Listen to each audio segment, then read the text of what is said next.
Hey, you there with the mop? Come up here and give us a little show. Tyler Rhodes's voice echoed across the mat, his black belt glinting beneath the fluorescent lights. He squinted, smirking. I bet you've never seen a real fight in your life, have you? Grant Miller paused mid-mop and slowly looked up. At 42, he had been the janitor at Rose City Dojo in Portland for just 3 weeks. Usually he came after classes ended when only the hum of the vacuum and the scent of floor cleaner kept him company. But that Thursday night, the advanced class was still in session. I don't want to disturb you, Sensei, Tyler Grant said quietly, voice low and calm. He bent down again, scrubbing at a stubborn stain. I just want to finish up so you can continue. Tyler burst out laughing loud enough for everyone to hear. Look at that. He's so scared he won't even step on the mat. 8 students laughed awkwardly. A few exchanged uneasy glances, but no one dared to speak. What Tyler didn't know was that the man, holding the mop, had spent the last 20 years trying to forget who he really was. 20 years since the day he walked away from the ring after an accident that changed everything. A secret so deep that not even his 10-year-old daughter had ever heard it. Come on now, Tyler taunted, swaggering closer with that same arrogant grin he used to intimidate newcomers. Just a light demo. I bet you don't even know a basic guard stance. Let my students see the difference between a martial artist and a janitor. Something stirred inside Grant's chest, like a sleeping muscle waking up after a long rest. His eyes met Tyler's, and for a fleeting moment something passed between them, enough to make the younger instructor hesitate, stepping back ever so slightly without understanding why. It's just an educational demonstration, Tyler said, his voice now a touch less confident. Nothing serious, just to show the newbies why we respect martial arts. Grant set the bucket down and straightened up. His movement was light, yet precise, far too fluid for someone who'd never touched a mat. The air shifted, conversations stopped, only the sound of breath remained. All right then, Grant said, voice calm as still water before a storm. But when we're done, you'll apologize to all of them for turning a place of discipline into a circus. Tyler forced a laugh, but it came out uneasy. Apologize? You'll be the one apologizing to the floor after your face hits it. No one in that room knew that Grant Miller was once Grant the Phantom Miller, 5-time MMA world champion. He'd walked away at the peak of his career, after the accident that claimed the life of his best friend and sparring partner. Since that day, he had sworn never to fight again. But some vows are made to be broken when dignity is trampled. If you believe true strength lies in calmness and self-respect, hit subscribe now because this story will make you rethink what strength really means. And then, as Grant stepped onto the mat, the entire dojo held its breath. What happens when the man, the world, decides to stay silent no longer? Tyler adjusted his black belt with a theatrical gesture, clearly savoring every second the spotlight shone on him. Gather around, everyone. Tonight, you're about to witness a live demonstration of why martial arts has ranks and hierarchy. Grant quietly watched as 8 students formed a half circle around the mat. Some looked eager, others uneasy. A brown-haired girl with her hair tied neatly whispered something to her training partner, who only shook his head as if to say, "Don't get involved." "Look closely, everyone," Tyler continued, his tone dripping with contempt. "This is the perfect example of why everyone should know their place. This dojo isn't for, well, you get the idea." A familiar ache rose in Grant's chest. Not because of Tyler's words he had heard far worse, but because of the tone, that smug tone. That way, people use power to make others feel small. 22 years ago in Las Vegas, he had heard those same kinds of words. Who does this country bumpkin think he is? That night, the pressure from the ridicule had eaten away at him, and just a week later, the terrible accident with Jack Morrison had taken the life of his closest friend. Sensei, Tyler, the brown-haired girl spoke softly, breaking the tension. "Maybe we should continue with our regular class. It's getting late." "Megan O'Reilly," Tyler snapped, his voice sharp as a blade. "Are you questioning my teaching methods? Sit down and watch closely. You'll learn more in the next 5 minutes than in a month of practice."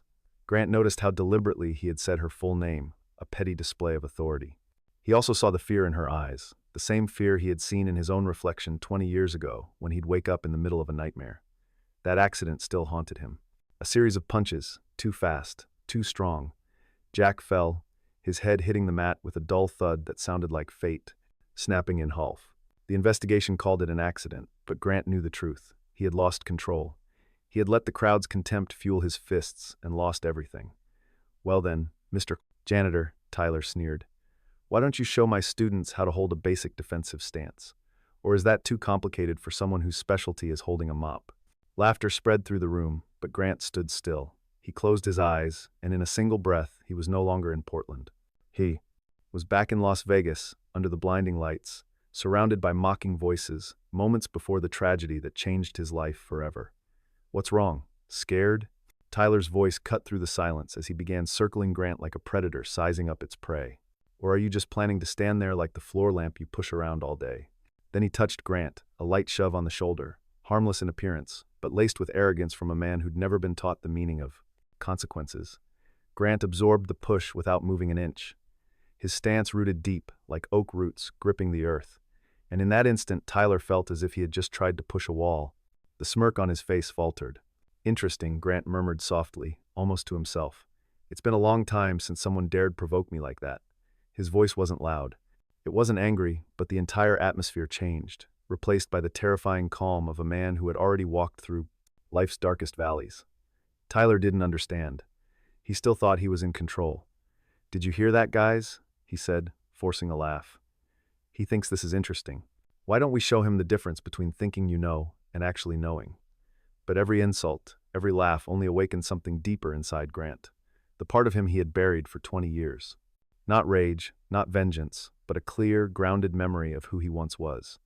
When he stopped running, Megan O'Reilly froze. She could feel it, the shift in the air. The way the man stood, breathed, and moved, all radiated control and a quiet power she had only seen in old footage of true masters. "Last chance, my friend," Tyler said, his voice now carrying a hint of impatience. "Either you accept this little demo like a man, or I'll call security to throw you out. And guess what? You'll lose your job, too."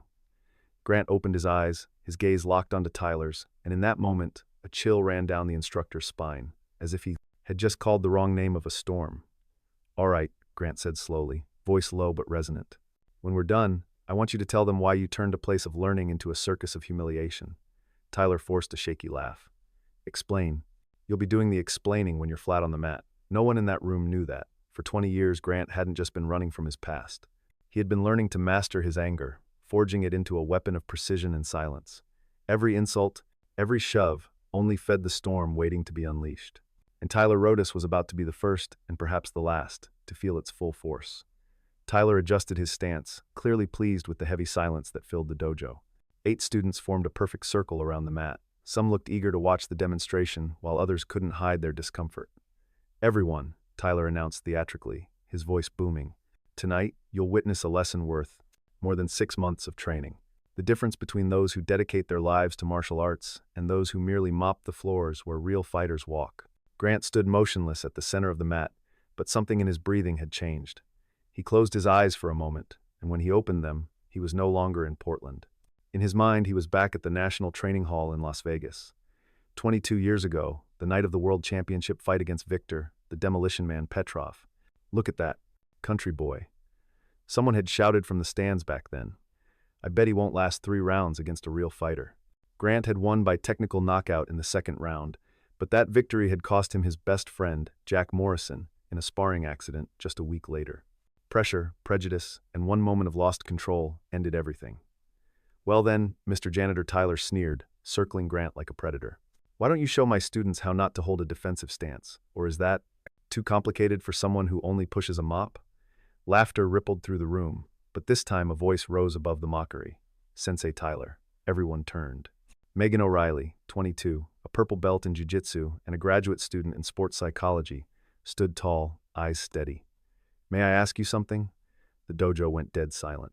Tyler turned toward her, eyes narrowing, caught between surprise and irritation. "Sorry, Megan, but who's teaching this class? Me or you?"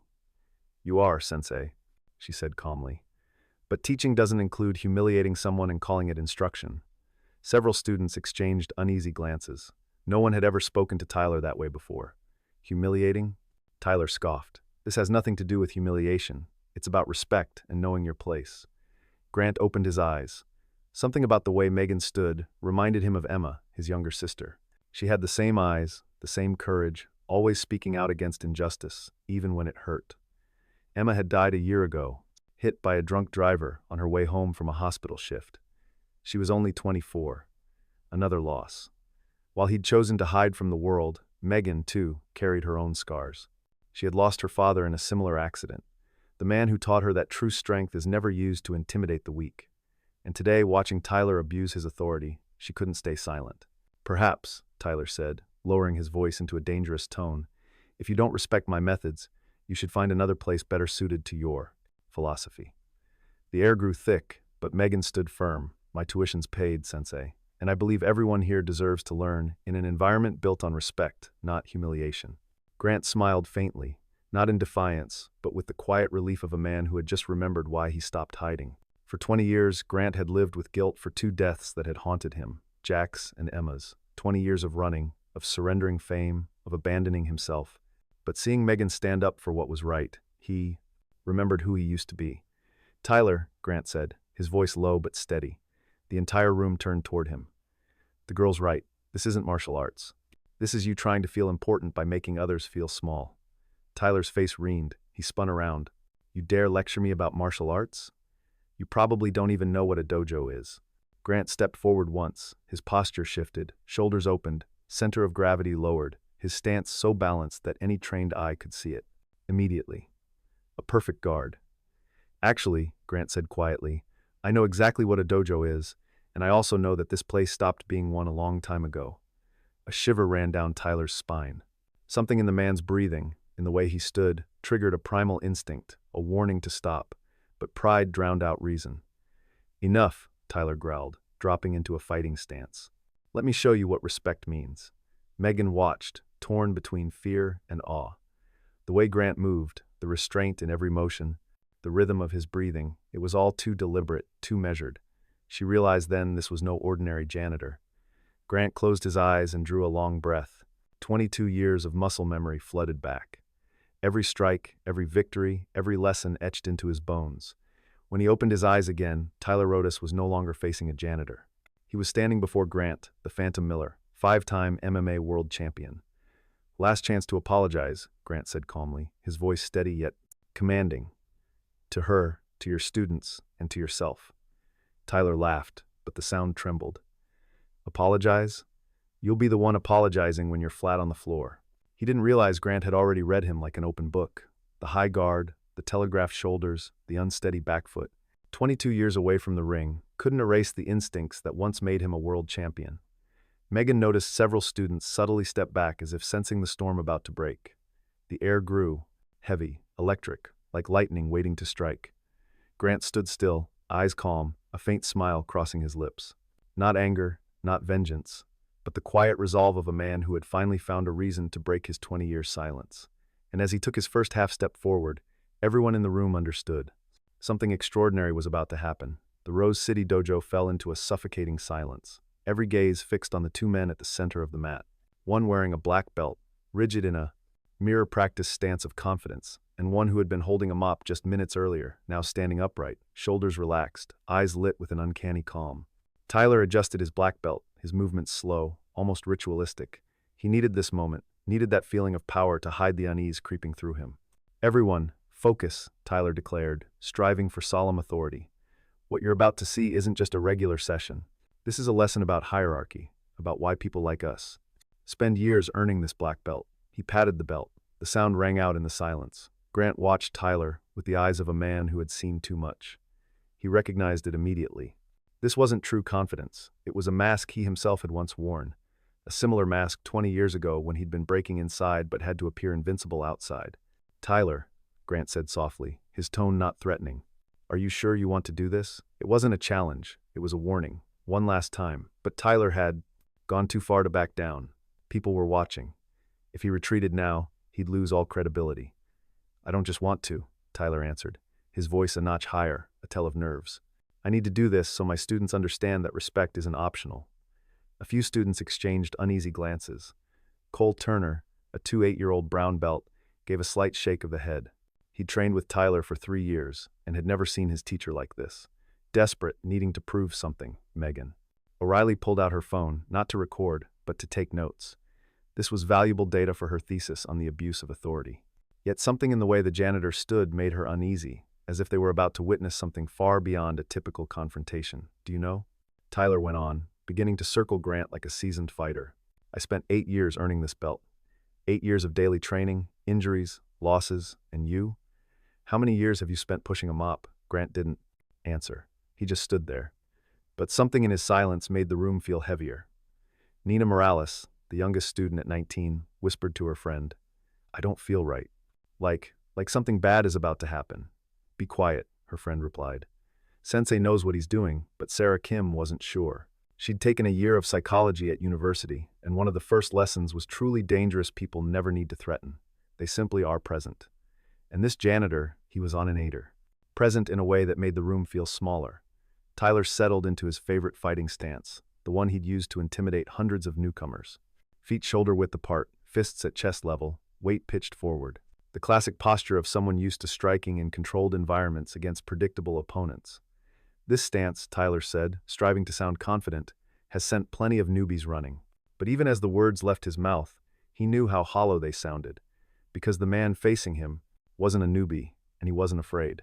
Grant Miller still didn't move. He stood like a statue, neck slightly tilted, gaze steady, neither fearful nor hurried to guard, only assessing. And as he assessed, Grant saw everything.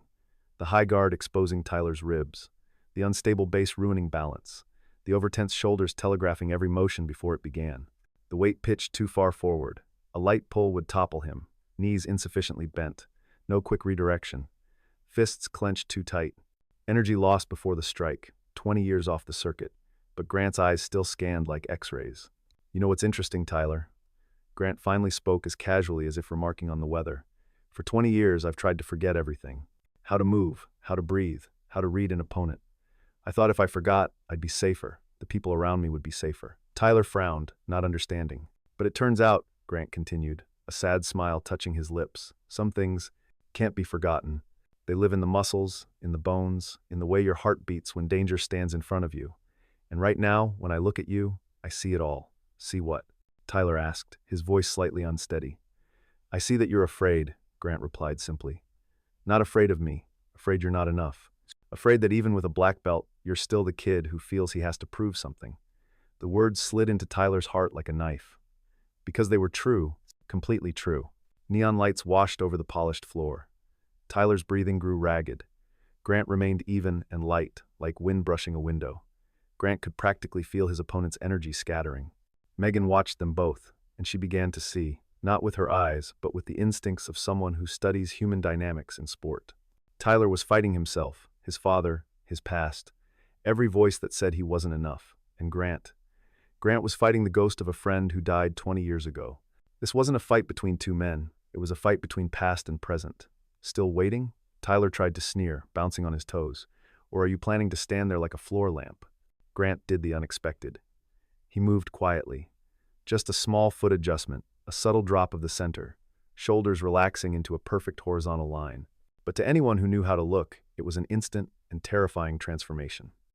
From an ordinary man, Grant Miller became Grant the Phantom Miller, the five-time MMA world champion. A few students swallowed hard. Megan Riley was the first to grasp the significance of that shift. A chill ran down her spine. She had watched hundreds of hours of footage of the old masters. This wasn't instinctual flinching. It was fight sense polished by thousands of hours on the edge of life and death. She'd seen how Muhammad Ali moved, how Bruce Lee broke rhythm, how Anderson Silva bewildered opponents. And now she was seeing the same thing right in front of her. No, she whispered, her hand trembling as she pulled out her phone. He's not ordinary. Cole Turner, beside her, glanced over. What did you say? Look at his stance. Megan pointed at Grant, her voice a mix of excitement and fear. Perfect center of gravity, shoulders relaxed, but ready, eyes not locked on his opponents. He's reading the entire body. This is a master-level fighter. No way. Cole shook his head. He's just a janitor. But behind them, Nina Morales had already started typing on her phone. There was something about the man's face. Familiar. Interesting, Tyler muttered, trying to hide his confusion. For the first time in years, his confidence wavered. Something in the way Grant occupied space awakened Tyler's deepest self-preservation instinct, one he had never needed inside this safe dojo. Grant took a single step, a small movement, barely a foot. Tyler flinched back on instinct. The movement was so unconscious, so primal, that a few students looked up in surprise. A black belt backing away from a janitor. This wasn't normal. Is he scared? One student murmured. The whisper was small, but in the dojo's hush, Tyler heard it clearly. Blood rushed to his face. No, he couldn't be seen retreating, couldn't lose face in front of his class. He had built this reputation for years. He couldn't let it collapse because of a janitor. Probable? Grant asked gently, his voice quiet yet commanding, and the room fell instantly still. Not loud, not threatening, just the absolute confidence of a man who had stood in the world's biggest arenas and never walked away in fear. Tyler forced a smile that looked more like a grimace. No problem, just admiring your stance. Did someone teach you that on YouTube? The line was meant to be snided, but no one laughed. The tension had thickened to something almost tangible, something you could cut with a knife. Actually, Grant said slowly, his tone like a teacher explaining a point to a student without irritation or anger. I trained at the National Training Hall in Las Vegas. Ever heard of it? Tyler frowned. The name rang familiar, like a faded memory from some article he'd read. But his brain hadn't connected the dots yet. Las Vegas? He asked, a bit of confidence draining away. What kind of weekend seminar is that? A few students exchanged looks. Cole Turner furrowed his brow. He'd heard that name somewhere too. Megan couldn't take it anymore. Her hand shook as she typed fast. Las Vegas National Gym Marshal. Arts. The screen lit up. First line, Las Vegas National Gym, where champions are made. Second line, training ground for 15 world MMA champions. Third line, home to legends, including her heart stuttered. This wasn't a regular gym. This was a shrine where only the best fighters in the world trained, where a single private hour with a coach could cost thousands of dollars. She looked up, eyes wide with alarm and excitement, and whispered, "Oh my God, he trained there." But it still wasn't enough. She needed to know exactly who this man was. Her fingers flew again. Grant Miller, fighter, Las Vegas. The screen exploded with hundreds of results. And there at the very top was a face, younger by 20 years, but unmistakable, the man standing before her. Grant the Phantom Miller, 5-time world MMA champion. Megan felt the room tilt. Tyler. Grant remained calm, his tone unchanged even as he knew the truth was about to surface. Last chance. Apologize to Megan for silencing her. Apologize to your students for turning this place into a circus. And most importantly, apologize to yourself for becoming exactly the kind of man martial arts teaches us not to be. The offer of mercy hung in the heavy air like smoke. Tyler could choose humility right now. He could admit he'd crossed a line and salvage a sliver of dignity. But pride, the thing that had fed him through years of insecurity, wouldn't allow it. He attacked. The first punch was technically perfect. A jab, quick and precise, executed exactly as in the manuals. It had worked on 99% of the people he'd sparred with over the years. Grant Miller wasn't in that 99%. What happened was so fast and so smooth that half the room couldn't process it. Grant simply wasn't where Tyler's fist was aimed. His body slipped aside like water through stone. No wasted motion. Not a millimeter squandered, head tilting left by precisely 15 degrees. Right shoulder rotating to draw a perfect diagonal, hips tracing an invisible arc. Tyler missed the beat, arm extending into empty space. His Papacles's punch hit air, and by the laws of momentum, his body overcommitted into his own force. Good effort, Grant observed gently, already rebalanced in a new position. Not far, not too close, exactly enough to control. Clean mechanics, adequate speed, but you telegraphed with the right shoulder. It pops up about 2 centimeters before you throw. Tyler whipped around trying to locate him. His heart pounded. How? How could anyone move that fast without a sound? Beginner's luck, he muttered, more to convince himself than Grant. The second attack came faster, more aggressive. Jab, straight hook. It was Tyler's favorite combination, a sequence he'd drilled thousands of times, used to end countless spars and wow newcomers. And again, Grant wasn't there. This time, Megan could follow, not because Grant had slowed, but because she knew where to look. Grant dipped only a few inches, letting the jab skim over the crown of his head by less than a centimeter. The wind of it brushed his hair. The straight hunted for target, but Grant leaned back along an impossible curve only those with extraordinary suppleness can manage. His spine bowed like bamboo in wind. And when Tyler swung the hook with everything he had left, Grant retreated exactly a half step, absolute economy. So the glove skimmed under his chin by a millimeter. If someone had a slow-motion camera, the gap between Tyler's glove and Grant's jaw would have been no thicker than a sheet of paper. Interesting combo, Grant remarked, breath perfectly even, as if he'd been standing still. Works on a static target, but after the hook, your entire left side is open. In a real fight, that's when the opponent ends it. Sweat beaded at Tyler's temples. His shirt clung wet despite having thrown only 2 sequences. His breathing grew heavy and uneven. This wasn't normal. He had thrown thousands of punches in his life, in training, in matches, in demos, yet now he couldn't touch a man he'd assumed had never fought. Stop dancing. Fight, Tyler shouted, frustration and panic tangling in his voice. He lunged in even more reckless. Punches, kicks, elbows, everything he knew. But every strike found nothing but air, and the students began to see. This wasn't luck. This was skill at an entirely different level. Tyler's third rush, a desperate jumble of punches, kicks, and sweeps sliced emptily through space like blows at a phantom. Each strike threw him further off balance. His rhythm collapsed. His breathing stuttered. Sweat stung his eyes, blurring his vision. Then suddenly, as clarity flickered, Tyler realized something terrifying. Grant was very close. Right in front of him, close enough to see every detail in the man's face. How? Tyler panted, chest heaving. Sweat dappled the mat. He had completely lost distance. One of the most basic principles of fighting. How had Grant closed in without him noticing? Tyler, Grant said gently, his tone as calm as at the start, with no hint of fatigue.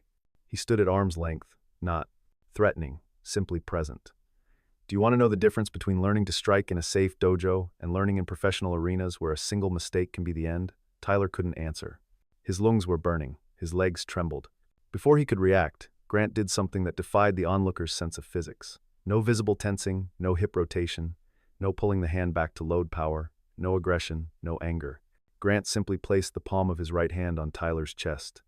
A gentle touch, almost tender, as if checking whether the man's heart was beating. And Tyler flew.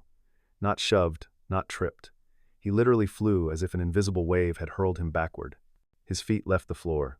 His body hung for an impossible instant in midair. Time seemed to slow, then gravity reclaimed him. Tyler sailed back nearly 2 meters, an absurd distance for such a light touch, and landed flat on his back with a thud that made the entire room hold its breath at once. The sound echoed in absolute silence. No laughter, no cheers, no clapping. Only the horrified quiet of people who had just seen something beyond their understanding of martial arts. Cole Turner stood slack-jawed, unable to believe what he'd witnessed. Nina Morales clutched her friend's sleeve, eyes wide. Another student whispered, "What just happened?" Tyler lay motionless for a few seconds, maybe 3, but it felt like a minute. His eyes locked on the blazing neon overhead as he tried to process what had just happened to his body. No pain. That was the strangest part. He felt only an irresistible force, as if a tidal surge had toppled him, as if a strong wind had blown him away, as if every ounce of strength in his body had been neutralized by a physical principle he didn't understand. That's impossible, Tyler stammered, voice shaking. He lurched to sit up, but his legs were jelly, unresponsive. Megan O'Reilly stood stunned, phone trembling in her hand. In 2 years of sports psychology research, after analyzing hundreds of hours of fight footage and reading dozens of studies on combat biomechanics, she had never seen, not even on video, such a display of pure, controlled power. No brutality, no anger, no showboating, just the clinical, perfect application of a technique she'd only ever read about in ancient martial arts lore. What some call internal power or fajin in Chinese systems. But this wasn't myth. It was happening right in front of her. In fact, Grant said evenly, stepping forward and offering Tyler a hand up, a gesture of respect after putting him down. It's quite simple once you understand leverage, precise timing, and how to transmit energy from the ground through the whole body. Principles I learned and refined over my 22-year professional career. 22 years professional, those words hung in the air. Tyler batted the hand away, trying to stand under his own power. One last struggle to preserve a shred of pride. But his legs still shook, his knees still buckled. He had to lean against the wall to steady himself. 22 years professional. Tyler echoed, dazed and horrified. In what? Megan couldn't stay quiet any longer. She stepped forward, phone raised for all to see. Her voice trembled, almost a reverent whisper. "Sensei Tyler, you don't understand who he is, do you?" Every eye in the room turned to her. Tyler looked over, face still ashen. On Megan's screen, dozens, no, hundreds of articles, photos, and videos filled the search results. All about one man, Grant the Phantom Miller. Grant Miller, Megan read aloud, her voice shaking with both fear and awe. Nicknamed the Phantom. 5-time consecutive world mixed martial arts champion from 2001 to 2005. Considered one of the most technically sophisticated and hardest to hit fighters in MMA history. Professional record 47 fights, 47 wins, 0 losses, 0 draws. Retired unexpectedly at age 29 at the peak of his career. She stopped, her voice catching as she read on. After a tragic training accident claimed the life of Jack Morrison, his sparring partner and closest friend, Miller never stepped into the ring. Again. The whole room detonated in silence, not with noise, but with realization, shock, absolute astonishment. Tyler's face went from pallid to paper white. His lips parted, but no sound came out. He had just challenged a living legend. He had publicly tried to humiliate a man whose ordinary punch could have sent him to the hospital. Worse, the man hadn't even needed to punch. A single gentle touch had been enough to show Tyler exactly where he stood. Five-time world champion. Tyler stammered like a doubt child discovering that Santa Claus really exists. Except this Santa Claus could crush him with a pinky. Undefeated 47 fights. Grant nodded quietly without pride or boasting. Just a simple fact. I retired at 29, he said, his voice carrying a deep sorrow. Since then, I've done any work I could find.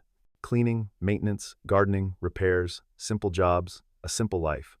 No spotlight, no cameras, no need to prove anything to anyone, and most importantly, no ring.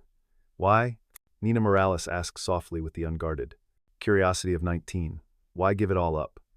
Grant looked at the young woman, and in his eyes lay a pain 20 years hadn't erased. Because I killed my best friend, he said plainly. Jack Morrison. He was 22, we were training. I lost control, and he never woke up. Silence pressed down. After that, I realized strength without control is the most dangerous weapon. And if I couldn't trust myself, it was best not to use it. So, I disappeared. For 20 years, I didn't hit anyone, not even in self-defense. He looked at Tyler until tonight. The change in Tyler Rhodes happened before everyone's eyes, painful and undeniable to watch. The arrogant man vanished. The one who always spoke loudly, always needed to prove himself, always leaned on his students to feel important. All of that dissolved. In its place stood someone who had just glimpsed the full scope of his own ignorance, his small, petty arrogance. I didn't know, Tyler whispered, voice breaking. If I'd known who you were, if you'd known, you would have treated me with respect. Grant cut in, still gentle, his words sharp as a surgeon's blade. That's good. But then the real question is, would you still humiliate another janitor? Another worker without a championship to defend himself, a new student who doesn't dare speak up to you? That question pierced Tyler deeper than any physical blow, because Grant had touched the root of the problem. Not ignorance, not misunderstanding, but arrogance. The belief that one has the right to belittle others because of status, titles, or their job. Tyler sank to his knees in the middle of the mat, unable to stand, not because his body was weak, but because his spirit had collapsed. And in that silence, every student saw something they would never forget. A lesson that true strength doesn't come from defeating an opponent. It comes from knowing when you don't need to strike at all. Megan stepped forward, her voice steady yet respectful. Sensei Tyler, she said, for the past 2 years, I've trained at this academy out of respect for your experience. But what I witnessed today isn't teaching. It's bullying disguised as instruction. Murmurs rippled through the room. A few students nodded, others looked down, regret on their faces. The truth about Grant, a martial arts legend who had been hidden beneath a janitor's shirt, had completely changed how everyone saw the situation. Tyler drew a deep breath, his voice with shame. Grant, I'm sorry. Truly sorry to you, to Megan, to everyone here. I have no excuse for what I did. Grant nodded. No judgment, no sarcasm, only the calm of someone who had learned too much from his own mistakes. Thank you, Tyler, he said softly, but an apology is only the first step. The question is, what will you do differently from now on? Tyler looked around the room. Faces that once admired him now regarded him with disappointment mixed with reflection. He swallowed hard. I'll change, he answered slowly. It will take time, but I will change. At that moment, Megan spoke. Again, her voice ringing clear. Mr. Miller, have you ever considered teaching again? Because I believe all of us could learn far more from someone who understands that true strength comes with responsibility. Grant smiled. The first smile of the night, slow, genuine, light, as if releasing something that had been held in his heart for too long. But instead of answering right away, he lowered his voice. Before we talk about the future, he said, everyone needs to know why I walked away from everything 20 years ago. No one said another word. All sat down, silent. The air in the dojo grew heavy, as if they all understood that what they were about to hear would change everything. Grant took a deep breath. His voice slowed, carrying the tone of a man stepping backward into memory. My name is Grant Miller. I was born in a small town called Bend, Oregon. My father was a farmer, my mother a nurse. We weren't wealthy, but we had each other. He paused as if seeing again the old fields and his mother smiling at the window. When I was 15, an MMA coach named Marcus Reeves came to town. He saw something in me, an innate instinct, he called it. He trained me for free every day after school. By 18, I was state champion. At 20, I turned pro. At 22, I was a world champion. Megan fell silent, her hand taking notes, no longer as a research student, but as someone hearing a confession. Grant went on. But there was a problem. Every time I won, people said it was luck, that I didn't deserve it, that I didn't belong in their world. Not because of race, I'm white, but because I didn't come from a big gym, didn't have connections, didn't have money. His voice deepened, and bit by bit those words ate away at me. I began to fight to prove a point, to fight out of anger, not out of love for the art anymore. Tyler listened, his gaze growing heavier. He understood pressure, wounded pride, the need for validation. It was his story, too. After I won my 5th belt, Grant continued, I started training with Jack Morrison, my best friend in the world. We were like brothers. His voice trembled slightly. That day was just a normal practice, but I came into the gym angry. A reporter had just written that my win was luck, that I'd soon be exposed. And when Jack and I started sparring, I lost control. I hit too hard, too fast, too angry. He closed his eyes and drew a hard breath. One punch, Jack fell. His head hit the mat, and he never woke up. The dojo sank into absolute silence. A few students bowed their heads, eyes reining. They said it was an accident, but I knew it was my fault. I let anger steer me, and my best friend paid the price. 3 days later, I retired. I gave up the belts, the money, everything. I disappeared. I swore to myself I would never fight again, never let my fists hurt anyone else. He gave a faint, sorrowful smile. And I kept that promise for 20 years. I worked as a janitor, maintenance, whatever I could find. Simple jobs, a simple life. No spotlight, no cameras, no need to prove anything to anyone, and most importantly, no ring. Not even my daughter knew who her father used to be. Megan quietly wiped away a tear. The story wasn't only about guilt. It was about atonement, about choosing to live smaller, to protect the world from oneself. But today, Grant looked toward Megan. I saw a young woman stand up for what is right, protect others, speak out even when it might cost her. His eyes were warm and bright, like a light switched on after 20 years of darkness. And I realized I was wrong. Strength isn't the problem. The problem is how we use it. Hiding, fearing, avoiding that doesn't honor Jack. He turned to Tyler. If I teach again, I'll teach this. True strength isn't in making others feel small. It's in helping them stand taller, in knowing when not to strike. Martial arts isn't about controlling your opponent. It's about controlling yourself. Tyler nodded slowly. The room was quiet, save for the long exhale of people who were truly understanding. I get it now, he said softly. And I'm sorry, not just for today, but for every time I used my position to make someone feel lesser. Grant set a hand on his shoulder, not to assert dominance, but to share the weight. We've all made mistakes, Tyler. The question is whether we learn from them. 3 months later, morning sunlight poured through the windows of Rose City Dojo, illuminating a scene very different from the night everything changed. Grant Miller stood before the class, no longer a janitor, but an instructor. There was no colored belt on his uniform, only plain white fabric. Why don't you wear a belt, Sensei? A young student asked on the first day. Because a belt is just cloth, Grant replied. It doesn't make you a better fighter, and it doesn't make you a better person. What makes you better is the person you choose to be every day. From the 8 students of that fateful night, the class had grown to 32. All over Portland, people were talking about Sensei Grant, the man who had been a legend, lost everything, then found himself again through teaching. But this wasn't an ordinary martial arts class. Today, Grant said, we won't start with technique. We're going somewhere. A bus took the entire class to Rose City Cemetery on the outskirts of town. Grant led them to a simple grave. Jack Morrison, 1983, 2005. He lived to fight and fought to live. Grant knelt and laid his hand on the headstone. This is Jack Morrison, he said softly. My best friend, and he died because of me. The class stood silent as Grant told the whole story. No abridging, no evasion, the pressure, the anger, the punch, the death. I retired the next day, he concluded. Not because I was afraid to lose, but because I was afraid to win when I couldn't control my strength. You don't learn martial arts to hit people. You learn it to control yourself. At the edge of the group, Piper Miller, Grant's 10-year-old daughter, heard her father's past in full for the first time. Tears fell, but her face shone with pride. Back at the dojo, she whispered, Dad, I'm proud of you. Grant knelt and hugged her. I'm proud of you too, Piper. Every day that afternoon, Tyler Rodas sat in the locker room looking at his new uniform. He was no longer the gym owner. He had sold it to Grant for a symbolic price and now worked as an assistant instructor. The decision hadn't been easy. A week after the incident, he lost half his students. The discreet video Megan recorded spread across the internet. A black belt humiliated by a janitor. His reputation in the martial arts community collapsed. Ironically, it was the best thing that had ever happened to him. Over the past 3 months, Tyler had learned more than martial arts. He learned humility, respect, and how to teach without domination. Most importantly, he understood that value doesn't come from making others smaller, but from helping them grow. Tyler Grant knocked on the door. There's a new student. I think you'll want to meet her. In the lobby stood a 5-year-old girl with her mother. The girl kept her eyes down, shy. This is Emma, the mother said. She's being bullied at school. We hope martial arts can help her feel more confident. Tyler saw himself 20 years earlier.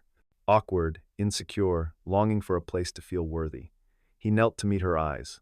Emma, he said gently, I can't promise that martial arts will make you strong, but I promise it will teach you something more important, that the strength was already inside you. Emma looked up, a spark of hope in her eyes. Really? Really? Tyler smiled. And I know because someone just taught me that. 3 months after the incident, Grant stood in his office. No longer the tool closet it used to be. The walls were covered in photos, not of his victories, but of his students, their progress, their smiles, their stories. Megan O'Reilly knocked. Sensei Grant, may I come in? Come in, Megan. She placed her freshly finished thesis on the desk. I wrote about the abuse of power in martial arts. I wanted to thank you. Thank me. Grant smiled. Faintly. I only stood up for myself. Megan shook her head. No, you showed us that true strength isn't the ability to hurt others, but the ability to hold back. She paused a beat, then continued. 5 years ago, I lost my father in a car accident, a drunk driver. My dad always taught me strength is for protection, never for harm. That night when I saw you exercising control, even though you could have hurt Tyler, I thought of my father, and I knew there are still good people in the world. Grant's eyes glistened. Your father would be proud of you, Megan, and so am I. You stood up for what's right, even when it might cost you. That is real courage. That night, Grant sat at the kitchen table with Piper, helping her with homework, a 3-month ritual now. Father-daughter time every evening. Dad, Piper looked up from her math. Can I ask you something? Sure, sweetheart. Do you regret it giving it up, being a great fighter, then afterwards just cleaning? Grant thought, then nodded. I used to regret it for 20 years. I thought I'd wasted my life, that I should have been somebody important, and instead I was nobody. But now I understand. I wasn't nobody. I'm your dad. I'm my student's teacher. I'm a friend to those who need me, and that matters more than any belt. Piper hugged him tight. To me, you're a champion. The #1 champion. 6 months later, the dojo was packed. 50 students of all ages and backgrounds, affluent and struggling, confident and timid, strong and fragile. Grant stepped out, beltless, carrying only a heart full of experience. Today, I ask, why do you train? To be strong? To defend myself? To win? Grant nodded, then said, all true, but the truest answer is you train to find out who you really are. Not the strongest or the fastest, but the best version of yourself. The one who controls power, lifts others up, and knows when to strike and when to step away. That's the lesson I learned the hard way, and I hope you learn it without paying the price I did. The class fell quiet, then applauded. Not loudly, but steady and respectful, as if they'd just found something they hadn't known they were seeking. A year later, Grant stood before Jack Morrison's headstone. He came every week, no longer out of shame, but out of gratitude. Thank you, Jack, he whispered. You taught me the greatest lesson. Uncontrolled strength is dangerous. Controlled strength is a gift. I'm trying to live in a way that makes you proud with every student, with Piper, so that the tragedy carries meaning. A light breeze moved through the cemetery. Grant smiled and walked back to the car where Piper was waiting. Did you talk to Uncle Jack, Dad? I did, sweetheart. What did he say? Grant looked back at the graves, then smiled at his daughter. He said, keep going, make it matter. And that's what I'm going to do. When justice doesn't come from a punch, it comes from a lesson. Grant Miller proves that true strength isn't in knocking an opponent down. It's in lifting them up after the fall. Tyler Rodas learned the hard way that respect can't be demanded, only earned. Megan O'Reilly shows that courage isn't the absence of fear, but speaking up while afraid. If this story touched you, remember you don't need to be a champion to make a difference. You need the courage to stand for what's right, the humility to admit you're wrong, and the generosity to lift others up. That is the kind of strength that changes the world. Thank you for watching to the end. If today's story touched you even a little, Please hit subscribe so you won't miss new episodes every week. Which moment did you like most in the story? Tell me in the comments below. Don't forget to like the video so the algorithm knows you want more stories of justice and healing. If you're watching from a particular city, share where you're tuning in from. I'd love to see how wide our community reaches. See you next episode. A secret unlocked by a late apology. Tap the bell to get notified the moment it goes live.